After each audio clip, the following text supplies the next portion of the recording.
You at the moon? Just say the word and I'll throw a lasso around it and pull it down. Put that coffee down.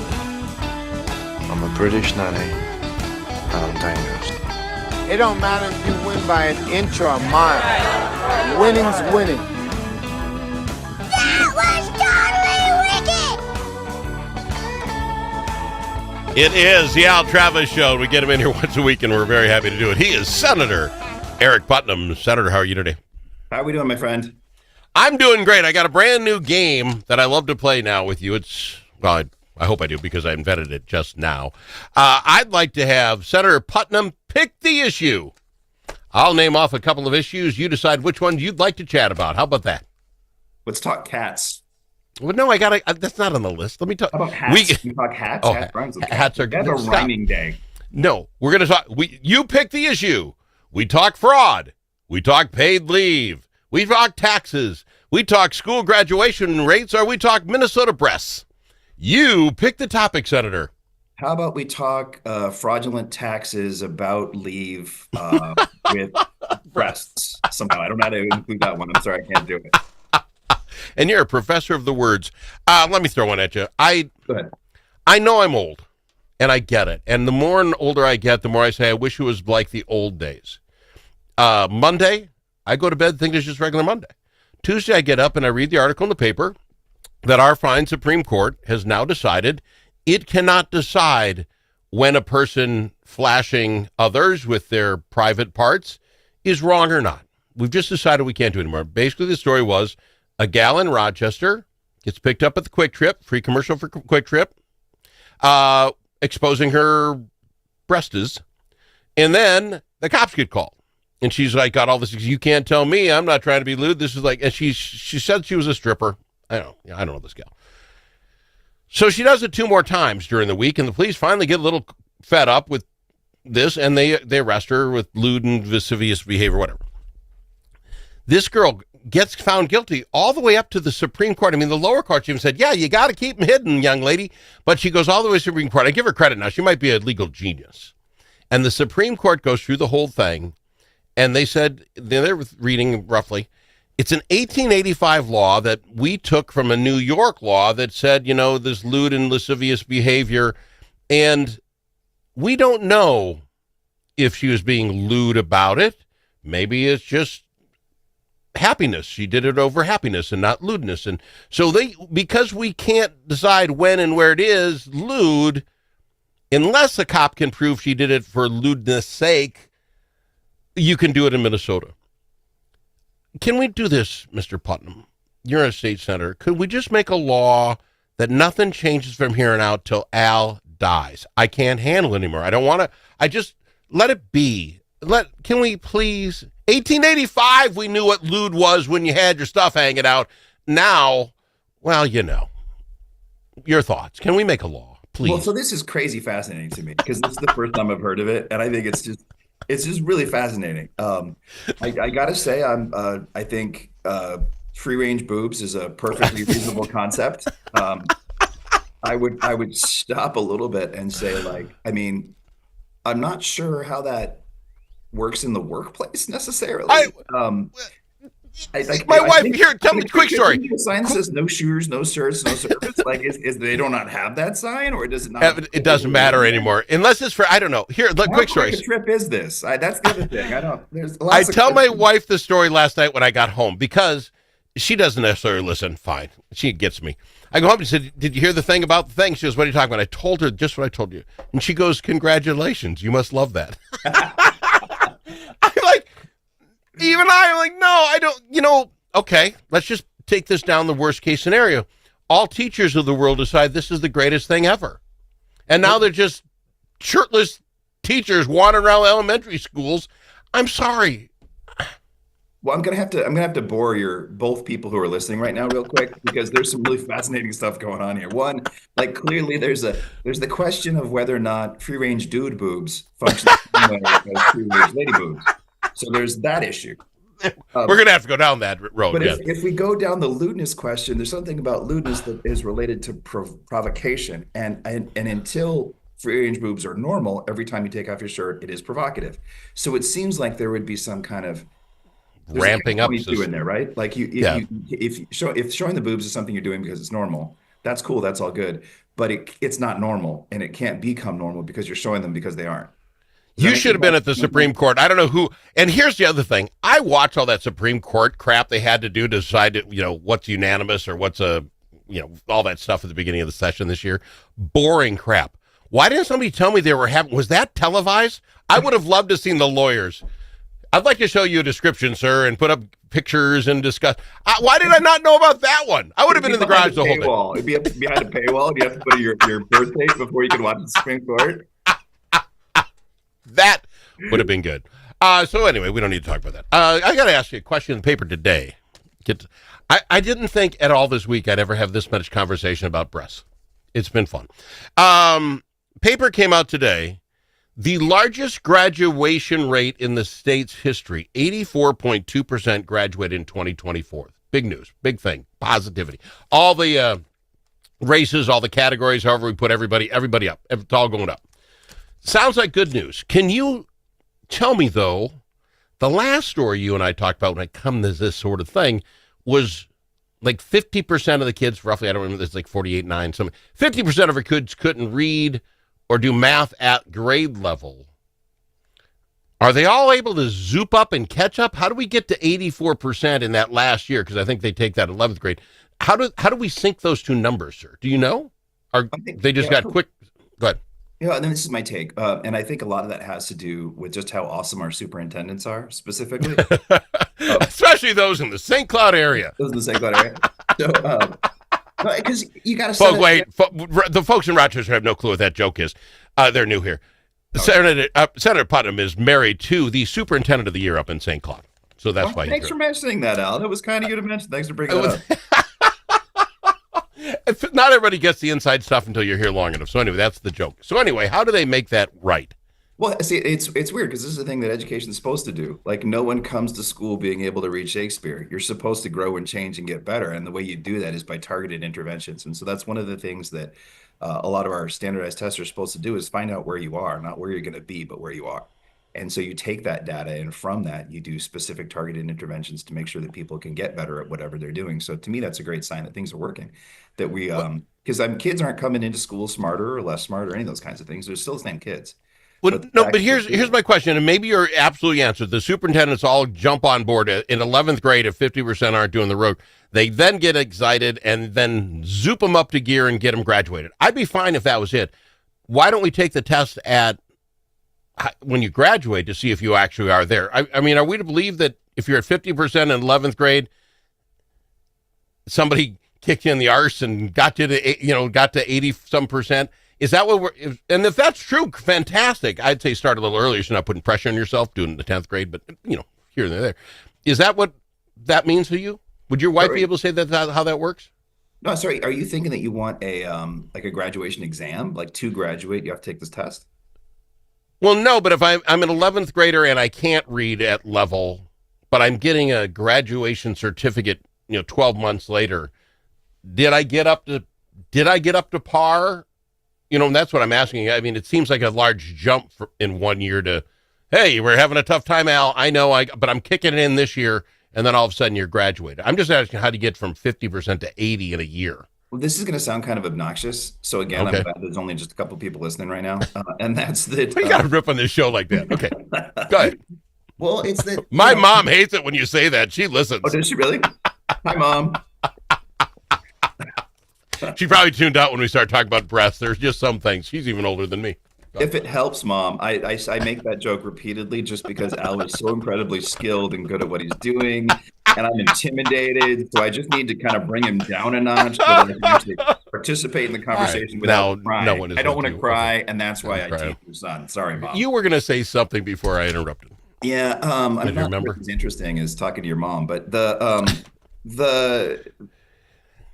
the articulation of grade level to capacity is not spot on, I don't think. I mean, what is it? The average American reads a 6th grade level anyway, and they graduated from high school.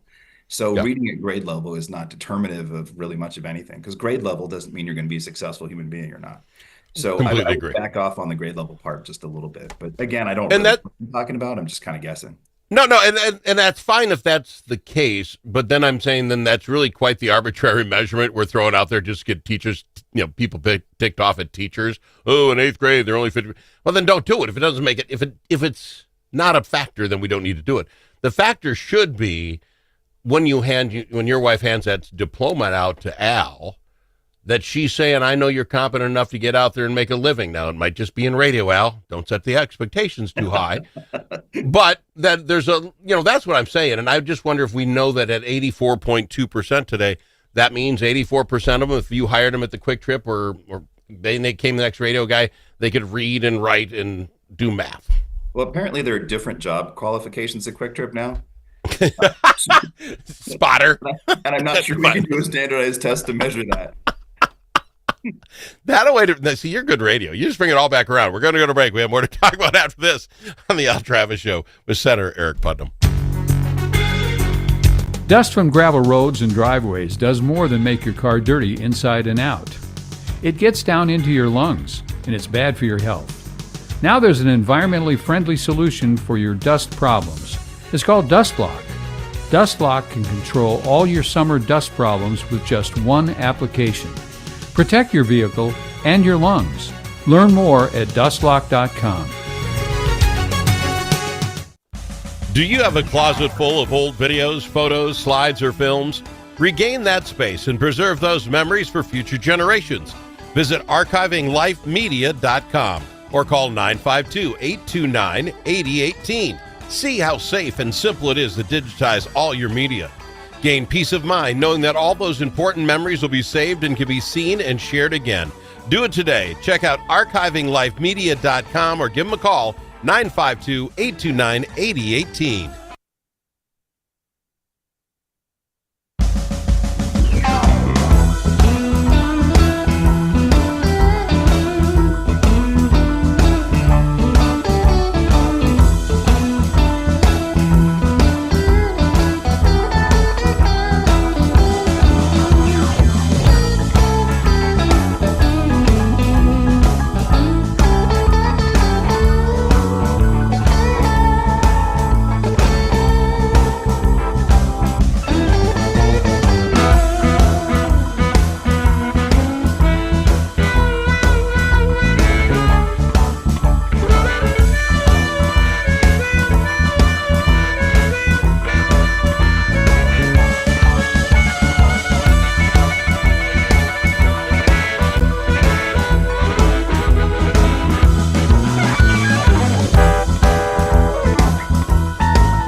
Easily offended?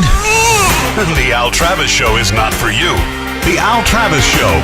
All sides are welcome. We are going to put this under fraud and paid leave because the Al Travis Show would like to mark it on this date in history that we mentioned that this is the next big fraud thing that's going to come up, I thoroughly believe. Doesn't even start till 2026. But paid family leave. They took a vote.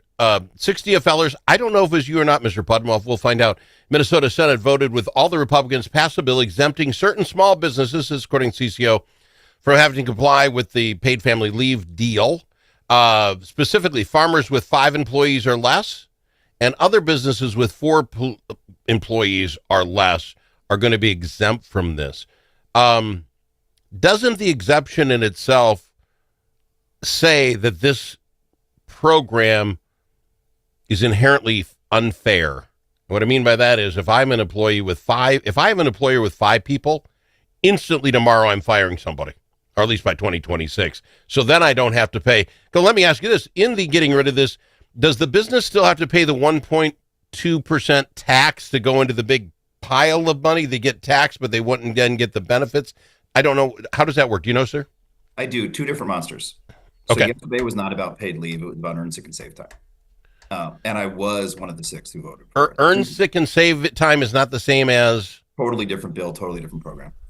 So earn sick then and learn save something. time is just that you get an hour of sick time for every 30 hours that you work. That's totally different than the paid family medical leave thing. Okay. And yeah, I was one of the 6 who voted for that. And part of that, it's like if anyone is gonna Well, that makes more sense to me then. yeah, and it's not that onerous a program. We still have with this change, and again, I voted to pull it back a little bit. Yeah. And that was to make it more efficient and more effective. It wasn't because I don't believe in the program. Even with the changes that we made yesterday, we have the most generous earn sick and save time program in the country. So all we did is we kind of tweaked it a little bit and made it a little bit easier. For me, it was important to make that vote for farmers because you know the ag economy and a lot of people who are labor activists masquerading as bureaucrats or politicians on occasion that don't really understand the complexity of the labor market. And it's a different world if you're working on a farm with your teenager than if you're, you know, manufacturing plant or even retail. And so well, even on that, a lot of those jobs are seasonal. I mean, we have planting season, we have harvesting season, we have sometimes it snows and we don't do anything in the winter season. I mean, it's just this different business. Okay, I thought, it said paid leave, but then I see on the headline. Gotcha. But let me ask you this. How does that sit with you then with the schools in there are having a very tough time? Not your wife's because she really manages it well up there. But with this idea of people getting unemployment when they're off, the school bus drivers, the kitchen help, the, what do you call them? Special folks, you know, those folks. That's a contention for the Republicans. Is that going to go away or will that continue to stay? Because it is hurting a lot of school districts. I've been talking. That's hard to tell. I mean, it's part of the challenge is budgeting for it, you know, because you have to kind of hold back and kind of guess how many people are going to take advantage of it. But I will tell you, I've been contacted from tons of, this is bus drivers, it's paras, it's anyone who works paras, that's license, right? And how many I've heard from who said, this is so incredibly important to me because I was going to get a different job if I wasn't going to get paid over the summer. And that's the whole point behind it, because we didn't have enough people driving bus and we didn't have enough people being paras because they would quit because they didn't have any kind of income over the summer. So, well, I'm not a smart man. You know that. But doesn't this just instantly, and here for my local superintendent, brilliant idea on Al's part, teachers are the same way. They get a contract, and you can take it in 9 months or you can take it for 12, right? I mean, it's the same amount of money. It's just you want the bigger check and you want to do something, you know, you can do it either way. This does 2 things. If I was a teacher and I want to just take the 9-month contract, could I then apply for unemployment because I don't get any check in the summer? And the other end, and this is what I'm going to say, every superintendent of school is going to say to the bus driver, we pay this much, this how many hours you got to work for us this year, and we're going to pay you for 12 months. And just cut, you know what I'm saying? It just seems like an easy step around. It just seems like a whole lot more, quote, full-time employees that aren't working in the summer because we don't need your bus hours. You know what I'm saying? I hear you, but teachers are salaried. And the people we're talking about. Well, that's what I'm saying. You're going to make them all salary. That's my point. It might be a very low salary. You only make 20 grand or whatever you make all year now. We're just going to pay over 12 months. Unless you sign the contract, you want it at 9, but you still have a year-long contract. That's what they're going to do to get around this, because right now, as I understand it, it's struggle. The schools don't have the money for that much unemployment. That's what I'm hearing. You know, there's a little bit of that. Part of that is just kind of superintendents not being as great as the superintendent in St. Cloud, where the budget is actually well balanced. I think we voted on that, and we know that's the number one. I mean, let's be honest. Because we're doing okay. Like, our district's doing okay. Like, obviously, you know, it's when you think about retention and keeping people in jobs, like, that saves you some money too. I think you don't have a bad idea. Like, I actually like that idea. turning all unlicensed people into salaried employees and letting them choose 12 months, but that's going to cost a lot more money than the unemployment insurance does. How is that going to cost more? If you get 30 grand a year to be a bus driver and I just pay over 12 months instead of 9, the school doesn't out anything. You get to decide I don't have to pay unemployment. I'm just trying to work around the system like a bad boss. No, I hear you, but you're switching them from hourly to salary, and there are all kinds of benefits and other things that go into that calculation. Oh, we don't want to do that. No, Right. never mind. Take that off. But I like the idea. I mean, in a perfect world, I think that works. I think that would be easier for school districts, but it would just cost a lot more money. Gotcha. All right, I got to fly. I'm out of time, but love having you on the program. Appreciate you talking everything today, and I bet you did not think we'd talk about half the stuff or twice the stuff we talked about today. Appreciate you, my friend. I'll see you around. He's Senator Aric Putnam on the Al Travis Show. All the special interests are